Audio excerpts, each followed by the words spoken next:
morning.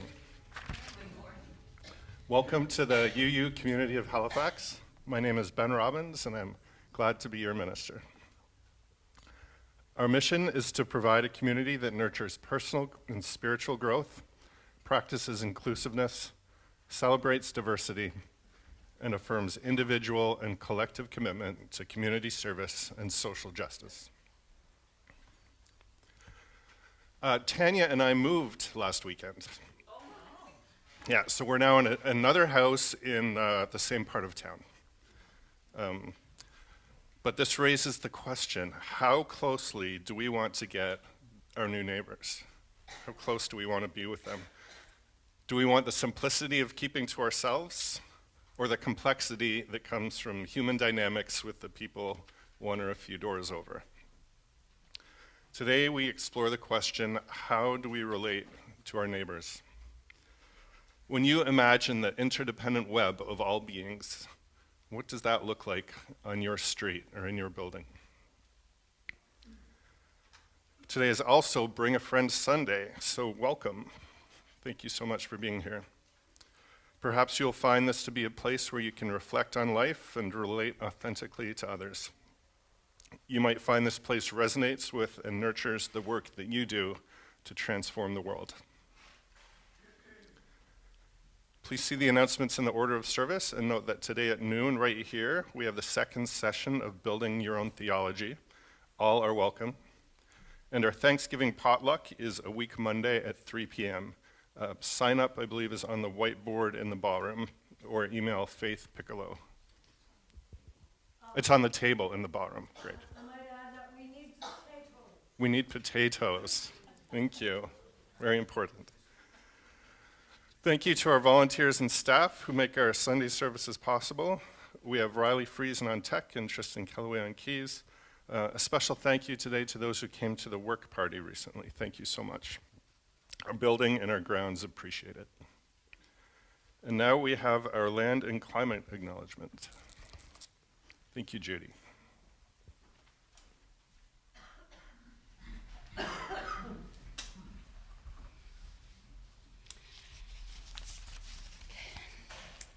In line with our principles, we commit ourselves to collaboratively move toward truth, reconciliation, and equity for the Indigenous, Black, and other marginalized people who experience systemic oppression in our communities.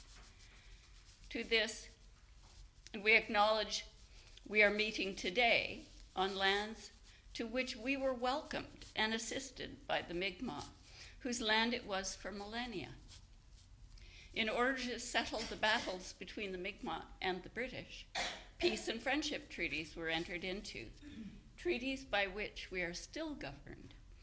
In making the acknowledgement, we take a step that is performative. Doesn't require a lot of it. I'd like to quote Lee Maracle, and I hope you'll forgive the fact that she's fairly colorful, a Stolo writer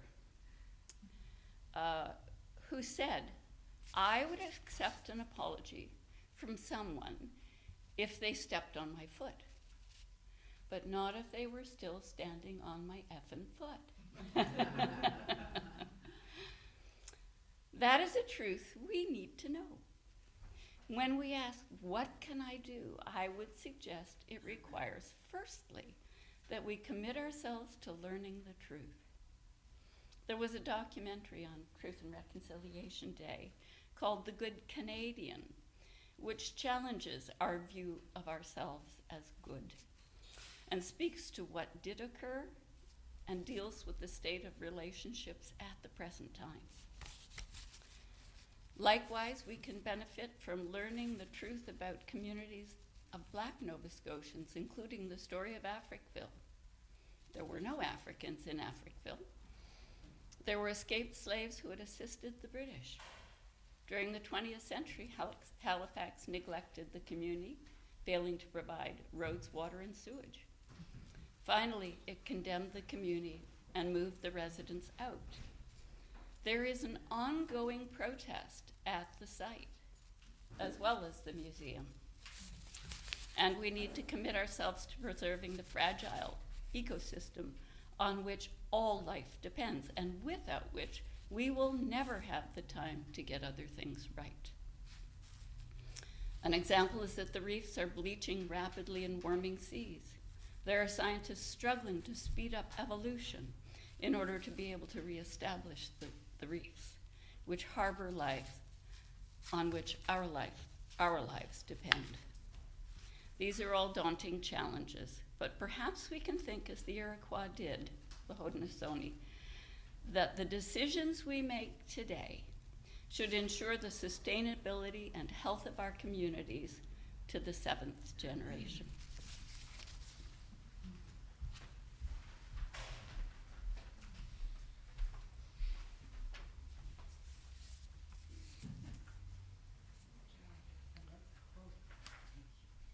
We will now have our chalice lighting. Our chalice lighting words are by Tim Haley. Amid all the noise in our lives, we take this moment to sit in silence, to give thanks for another day, to give thanks for all those in our lives who have brought us warmth and love, to give thanks for the gift of life. We know we are on our pilgrimage here, but a brief moment in time. Let us open ourselves here, now, to the process of living more fully, of giving more freely, of understanding more completely the meaning of our lives here on this earth.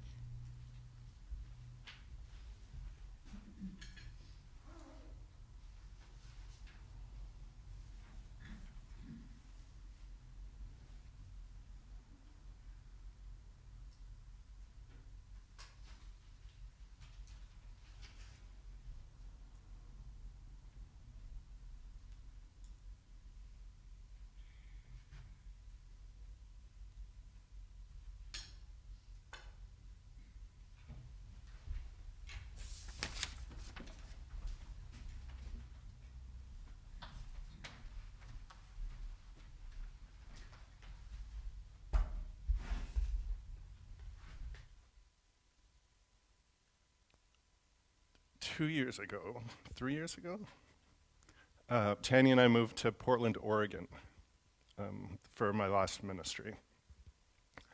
Now, I'm someone who can be, when I join a new community, I can be a wallflower for the first couple years before I really open up. So I was a little worried, what if we don't make friends? Or what if we make friends just when we're leaving? So we made the decision, we are gonna take the initiative. When we got to our neighborhood, Tanya joined the neighborhood Facebook group. And she said, we want to host a bonfire. Actually, we're not quite ready to host it at our place. Would someone else host our bonfire? So that was rather cheeky. Someone said yes.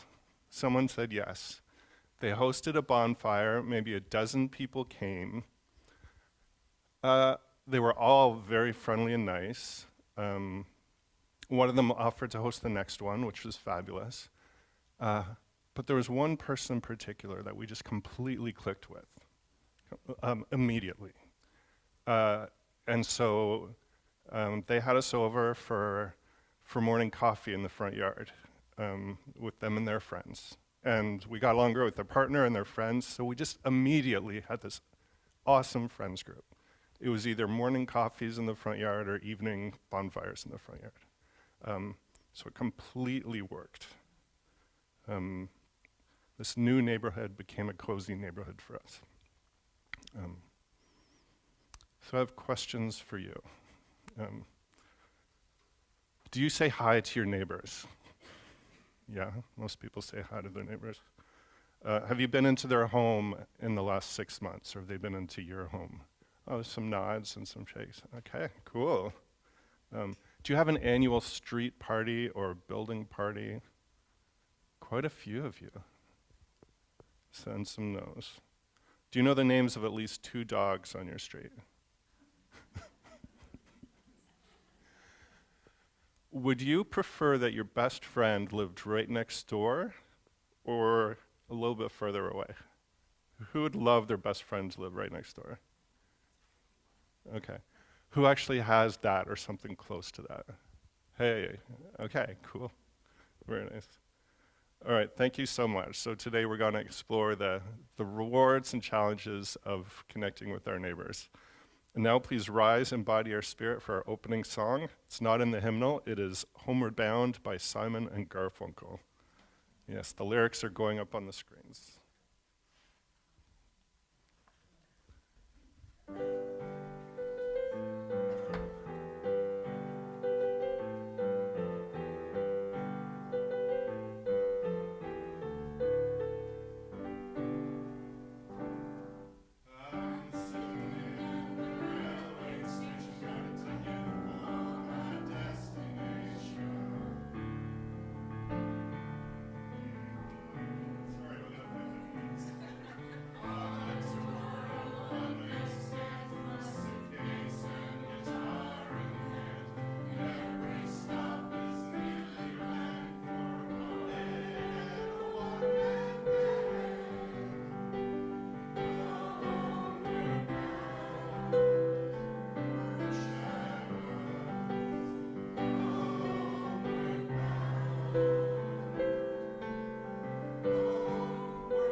We now have time for joys, sorrows, complex truths. We bring our hearts into this sacred space of community and open them up to each other and for each other, so that those of us who carry pain might be comforted by the presence of a loving community, so that those of us who are happy might share their joy and see it multiply in others, so that those of us who carry complex truths may find a welcoming space to process the meaning-making in your life. This is our communal well that holds all of our stories. The water can remind us of our connection to all of life and to the earth itself. If you have a joy or sorrow or complex truth in your heart to speak into the community, we invite you to share and place a stone in the well. You might also place a stone in silence.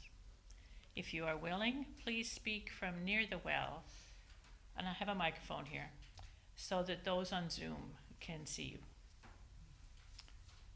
Is there anyone who'd like to share this morning?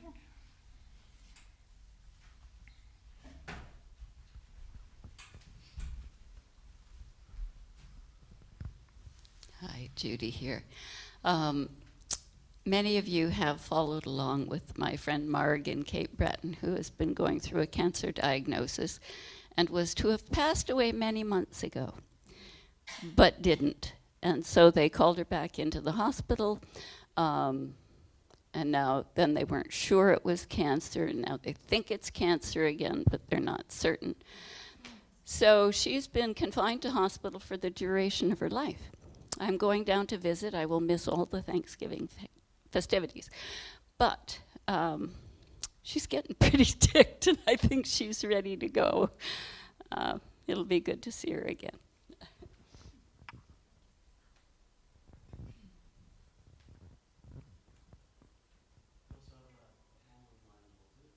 Oh, okay.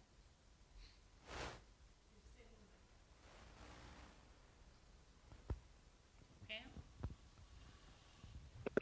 Yeah, so I'm slightly frustrated. No, I'm home today and I'm going to miss the building, the theology thing, which I was very much looking forward to, because when I got home on Friday night, the elevator was out in my building. So 5 flights of stairs from my car. Anyway, I got home and they said they couldn't fix it until Sunday morning. So I did not set my alarm this morning to get up at the crack of dawn to get my body out of my house to drive downtown. But I did check just before I turned my Zoom on, and they have been this morning, so it is fixed. So I'm sad that I'm on Zoom, but I'm happy that we have Zoom.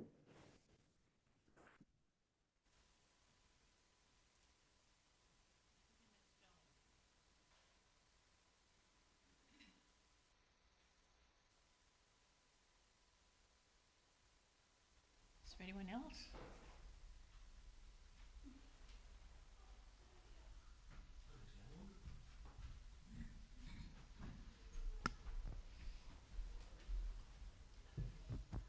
Speaking of moving, I'm back in the neighborhood. I moved from Dartmouth to Kent Street again. So yeah, I was there like 2-3 years ago when I first moved here, and now I'm back. So yeah. You want to put a stone in, Riley? Oh, I guess I could. Yes. You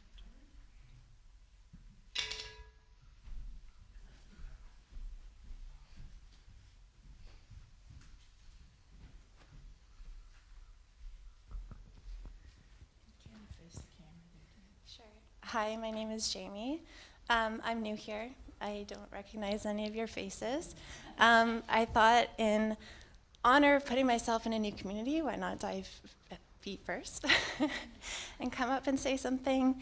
I'm new to Halifax. I've been here for a couple of weeks now. I'm here for school, and I am really enjoying the city and putting myself in situations like this. So I'm happy to be here.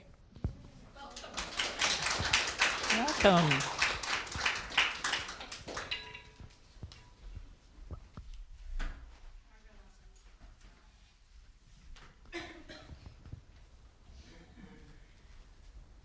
Thank you, Margaret. I'm Terry.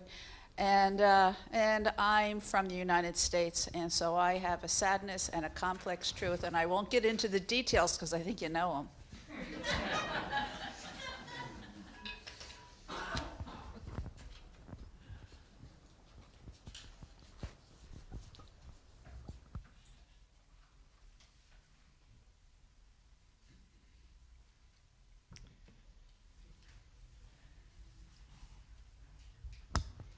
And I will put in one final stone for all those thoughts that remain in our hearts unspoken.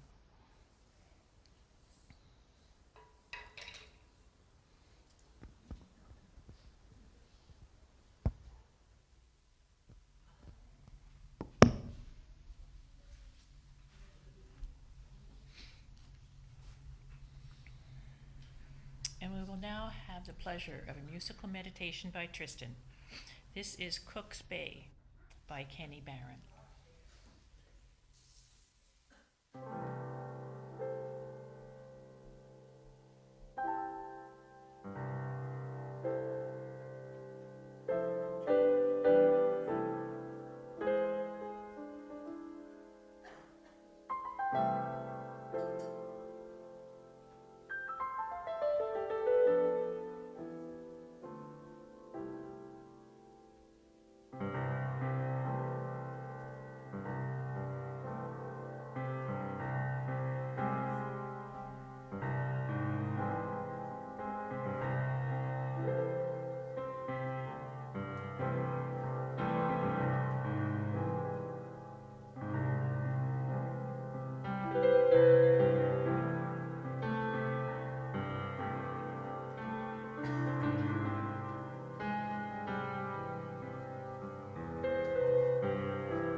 back to earth. It is now time for our offering. The work of this community is made possible by donations of time, talent, and money. Thank you for however you give. We trust that you will give however much is right for you. Most of us donate by monthly e-transfer, and we also pass the basket on a Sunday morning. Today, the cash in the basket goes to our operating fund. Whatever your situation, thank you for being part of our community.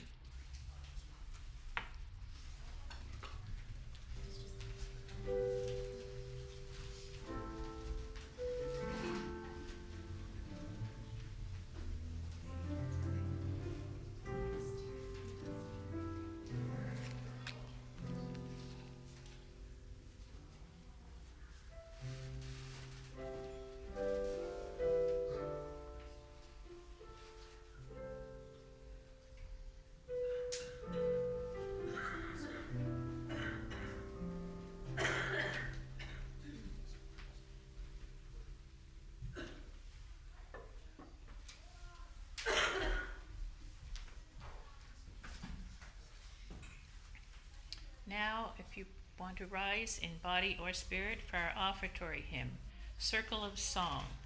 It's not in the hymnal, but I think most of us know it. The lyrics are going up on the screens. If you don't know it, you'll catch on. It's not complicated. Come join with me in the circle of song, young and the old, the weak and the strong, singing with one voice.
So 2 years ago, this is after we'd been in Portland for a year, Tanya and I went to see a litter of puppies.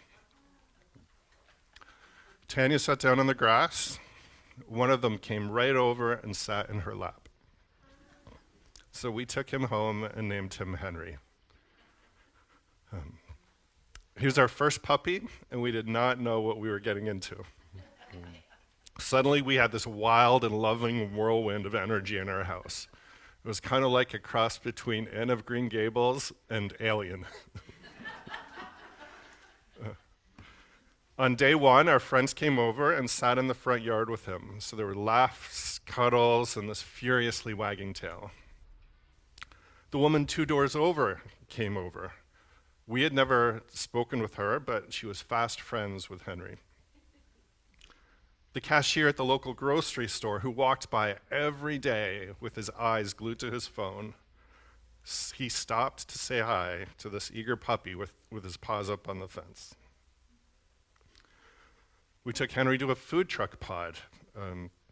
On the way there from the car, every single person stopped to say hi to Henry. For the next few weeks, when Henry was in our front yard, every single person stopped. The absent-minded introvert, the exhausted parent, the jaded professional, the biker gang. Yes, we had a biker gang in our neighborhood. Everybody stopped to share a moment with a puppy. When you see people in your neighborhood, how many of them want more affection, more unconditional love, more wagging tails, more attempted licks of the face, more opportunity to give affection and care? Everybody. I'm exaggerating slightly. Some of us are cat people or snake people, not dog people. But who wants more joy and care in our lives? With few exceptions, everybody. So why don't we have more? Why, when you walk out of the door of your house or your building, aren't you met with a street full of wagging tails and humans with glowing faces? Why don't we allow these moments to transform our neighborhoods? Why not live in a vibrant, open-hearted neighborhood that we want, we need, and we deserve? And I honor us that some of us might have that, and I also honor some of us are introverts and do not need that much. But I think we don't do that because it's more complicated than that. People are complicated, human dynamics are complicated. So we got Henry when we lived out west, and time passed. Henry made a friend in the neighborhood, and not just friends, but best friends with this other dog. Tanya had dog duty at the same time every day, and she and Henry would meet up with Henry's best friend. And while the dogs played, Tanya had a lot of time to spend with this dog's human, essentially a random human. This person had an interesting life, but conversationally things just did not click. Tanya came home mentally exhausted from these attempts at socializing. We wondered, should we stop Henry's daily rendezvous with his bestie? Tanya decided to keep trying to build rapport, and it took weeks, maybe even months, for that to work. Contrast that with today's opening story when we made fast friends just by instigating that bonfire. So sometimes you just click immediately with people. Sometimes you don't attune to them for weeks or months or never. When I picture our dog Henry bounding towards another dog, straining against the leash, sometimes I imagine Henry as my own inner animal. It's that part of myself that wants to gregariously connect. That part of me that wants to say, "Hi, how are you? I love you. Do you want some trail mix?" That part of me is there, but when I'm walking down the street, that part of me is on a leash. Did you know it is illegal to be boisterous in Halifax parks? You knew that. It's illegal to be boisterous. The word boisterous is in the parks bylaw. That gregarious side of you is not allowed We have laws about keeping decorum. We got to leash ourselves. Not just laws, we have social norms. People can be very friendly. They'll say, hi, how are you? But it is generally expected that you not answer with the truth about how you're doing. We exchange pleasantries about the weather and we get on with our lives. So why do we hold back like this? Why do we do this to ourselves? We could get into the complexities of the human psychology. Some people are mean, some people are clueless, so we keep a distance. But I think the main reason we keep distance from our neighbors is we don't trust that we will agree on how deep to go. So if I want 100% connection and you want 100% connection, we're golden. Our tails wag as we ask each other, how are you? And we get the real answer. If I want 20% connection and you want 20% connection, we're golden. We just exchange pleasantries and get on with our day. It works great. So the trouble happens when we disagree about where we are headed on the friendship scale. We had a neighbor a few years ago. The first time we met, he told me about his hobby. It was a unique and interesting hobby. And I asked a lot of questions. The second and third times we chatted, he told me more about his hobby, and eventually I stopped asking questions.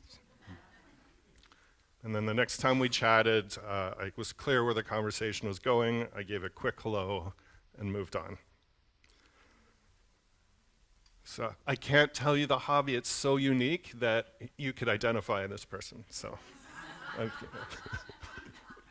so imagine if we could be honest with our neighbors. I want a 60% connection with you. I want a 40% connection with you. But if you stop talking about your hobby, we could dial it up a notch. But we can't be honest like that. It's too complicated. So if I want a 40% connection and you only want a 20% connection, maybe all your attention goes to putting up a wall and we end up with absolutely nothing. So all sorts of reasons why you'd want that wall with your neighbors. Maybe you've been burned before by people. Maybe you don't trust that you'll be accepted for who you are. Maybe you've just given up on expecting anything and you're just in a rut. Going straight to your front door. Maybe you're risk averse. You'd love to meet most of your neighbors, but if you did that, you'd risk meeting those few people with bad boundaries. So why risk the complications? And maybe you want your friends to be a few blocks away so that if things don't work out with them, you don't bump into them every day. And many of us live in places designed for cars, not community. Many of us live in buildings with individual units without common spaces for community. So we don't even bother trying. But I think the most common reason to not be close with your neighbors might just be that you don't click. And it can be just so frustrating to not click with someone when you both want to. Henry rarely plays with new dogs now. One of them will invite play, and they might play chase for just a few steps, but just something about the connection breaks. They don't keep the momentum going, and then they just circle around and wag tails at each other, and they both would rather be chasing, but when one initiates, it just doesn't quite spark. So it's so frustrating. Our own Tracy Boyer had very different experiences in different neighborhoods. In one neighborhood, she had a different rhythm from her neighbors who were gone during the day. Things just didn't click with them. Then she just moved to another street and immediately clicked with several families. Now she helps organize the annual street party. So this year's party was last weekend. She says that for 5 hours, just the road was full of kids whipping around back and forth while the grown-ups just chilled and ate and chatted. Just a wonderful neighborhood vibe.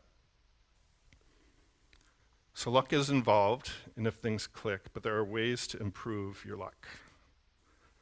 What matters is how you respond to what you're given. So here's what happened with Tanya and our dog's best friend's human. After weeks, maybe months of effortful conversation, I think the other person noticed that Tanya wasn't fully enjoying herself. So he actually said, I'm rambling, aren't I? Maybe I'll ask you some questions. Yeah, there's this immediate shift. Right away, the rapport shot up. Tanya was patient. She just kept showing up, and it paid off. Doesn't always work, but this time it did. But why go through all that trouble? Why invest all that much energy on the off chance? And I think it's because we believe in it, partly because we believe in it. We believe in human relationship. We believe that we are part of this interdependent web of all beings, and so we open to the other. Some of us are satisfied to leave our neighbors alone. For us, the interdependent web will do just fine without me trying to get along with Randy down the street. So if you're like that, if you think that your neighbors aren't your people, I actually want to challenge you. Democracy needs a social fabric. Democracy needs broad coalitions to win elections, and people will not vote for your party if they think that you don't want them at your street party. So I'm asking a lot. I'm asking for you to connect with people who don't share some of your core values. When you're chatting with Jerry down the street, maybe you can't assume that you agree on tariff policies or even vaccines. And I'm not challenging everyone to meet your neighbors. You might have reasons for focusing on like-minded people. But if you're up for it, here's the challenge.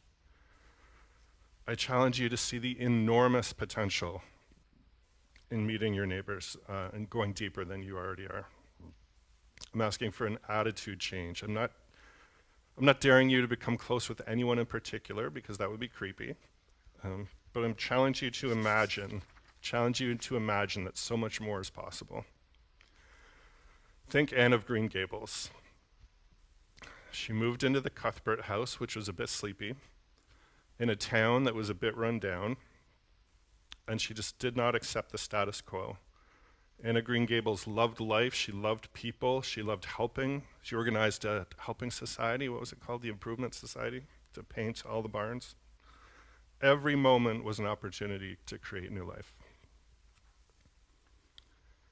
And compare that to Ned Flanders from The Simpsons.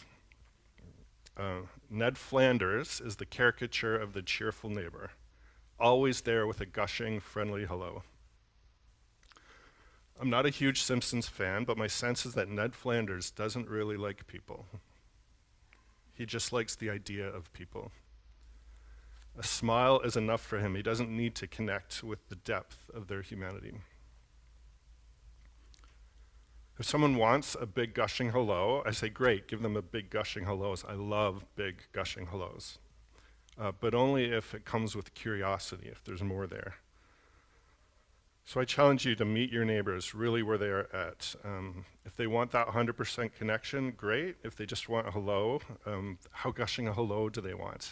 Just tune into what they want and don't impose your vision on the relationship.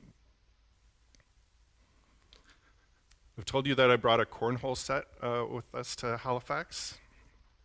I bet a lot of people on my street would love to play cornhole. But it seemed a bit random just to invite people over. So I picked my spot. Our street had an annual street party, and I put out my cornhole board with a sign announcing the neighborhood cornhole championships. Cornhole, the throwing game, beanbags, honestly, it's better than what you guys have. I'm just gonna say it. I'm just gonna say it. Neighbors can handle the truth. That game with the little rings, it's not as good as cornhole. Okay, all right. Neighbors can disagree. People stopped to play because it was part of the street vibe of the party. So it was a nice way of putting out an invitation without putting too much pressure on anybody. And that cornhole board was requested for another annual street party on another street. So it's happening. I like boundaries. I like good boundaries. I'm an introvert. I have a rhythm that works for me. I like good boundaries. But I also like connection and vibrant community.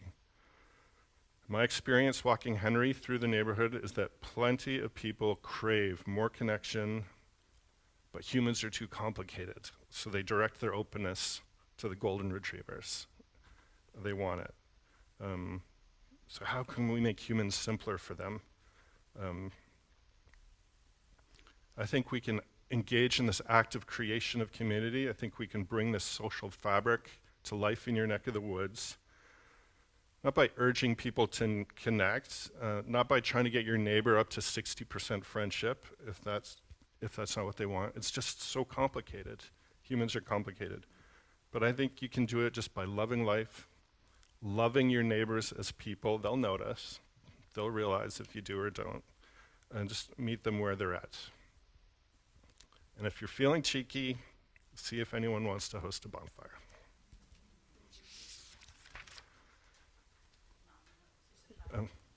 A fire pit, yes, yeah. Not till we have rain, yes, very true. Let's just take several shared breaths together, and then I'll see if anyone wants to take the mic and reflect on where you went. So let's just take a few breaths.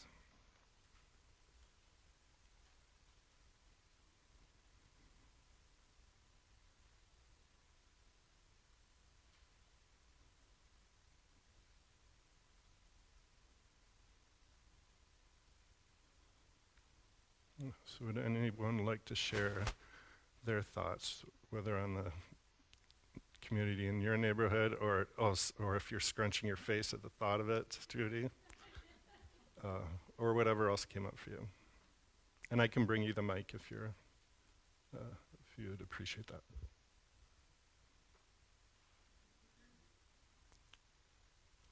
Yeah, want to come up?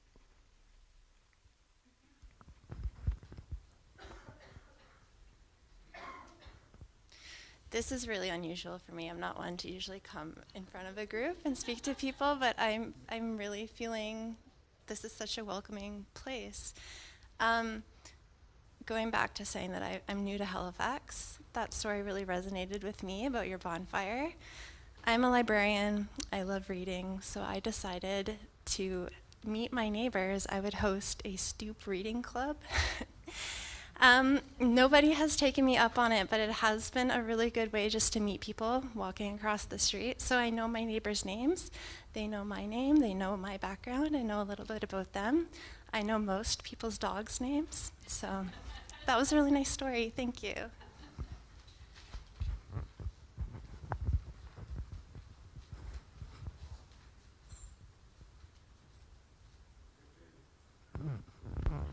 It's been a while since I've been here, but I have been here before a bunch of times. I moved from Toronto 2 years ago, and as we know, in Toronto, people don't really talk to each other. Like, I lived for 17 years in one house and I only knew the neighbors to the left. I knew no one else on the street. Nobody ever came outside. I don't know why. During COVID, nothing changed because nobody was outside anyway. So when I moved here, I decided I was going to start saying hello to my neighbors. I said, this time I'm going to do it different. I'm going to meet them. So in my first week, I introduced myself to my neighbor on the right and the left, and I do know them, and we're friendly. And then when winter hit, lots of snow, Nova Scotia, and I see somebody with a snowblower, and crossing the street and going up my driveway, and it didn't occur to me, I just assumed, does the city do the driveways here? And I walked up, I said, hi, are you from the city? He's like, no, I'm your neighbor. I live across the street. I couldn't believe it. So I baked him some banana bread, and that's like a thing. Every time they did my driveway, they got some baked goods. So I've started doing that on a regular basis. Just like when new people move in, I'll go in and introduce myself. They might think it's weird, but you never know. They might get some baked goods. And this is coming from an introvert. I'm very much an introvert, but you do need connection, right? So you have to be a little extroverted if you want that connection. So.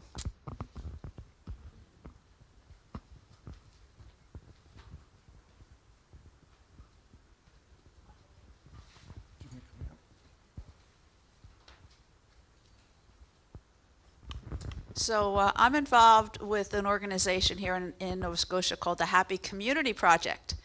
And there's a gentleman, his name's Barry Braun, and he is totally passionate, obsessed, enthusiastic, boisterous about making friends and helping people to make connections. So if you want to just look it up, it's online, Happy Community Project. It's also on Facebook. I'm the Facebook person, manager, whatever.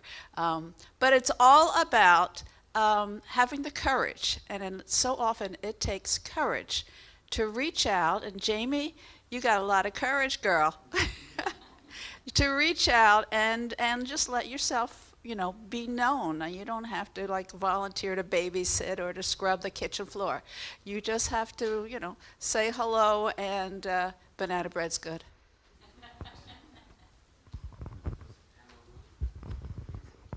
Let's let's do Faith and then Pam, if that's okay.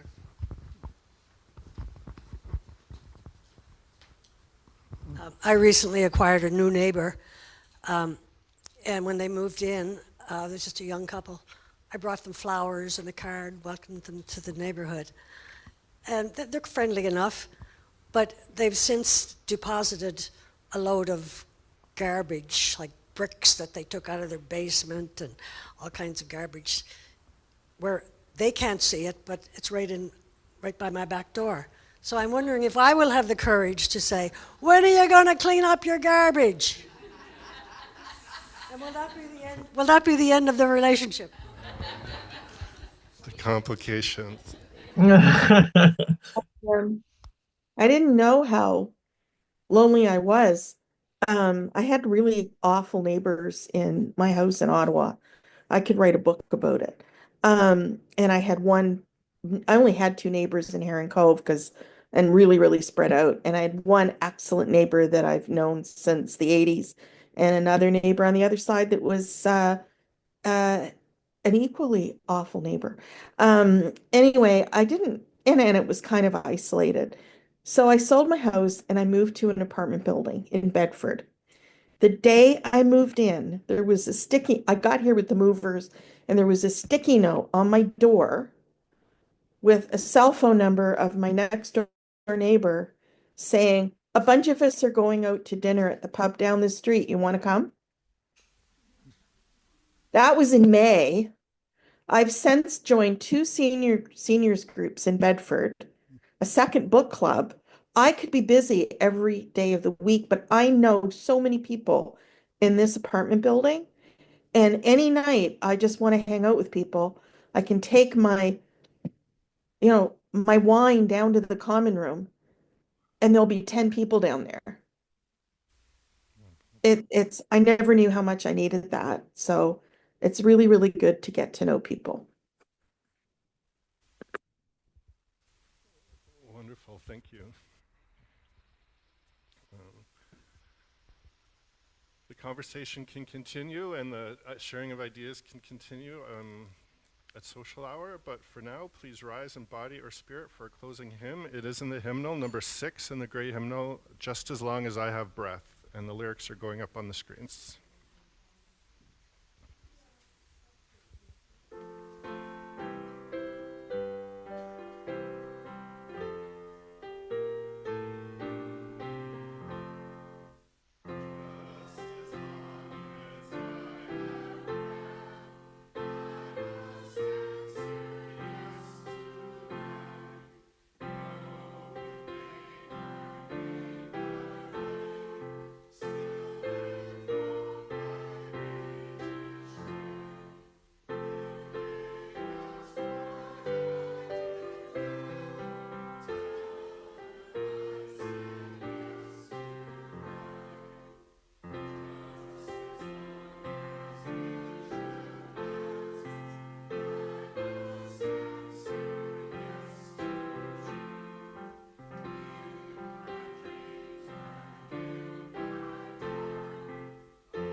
Thank you. Please have a seat. My challenge for you is to see your neighborhood as part of the interdependent web of all beings. Find ways to help them light up and connect the way they light up and connect with puppies. Not by pushing for 100% connection, but by meeting them where they are. I'll now extinguish the chalice with these words. As we extinguish this flame, may we carry with us the light of truth, the warmth of community, the fire of commitment, and the power of transformation.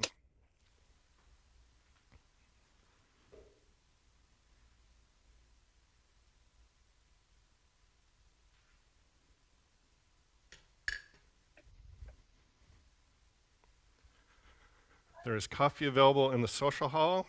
Please stay for building your own theology right here at noon, and please sign up for the Thanksgiving potluck out on the tables. And go in peace.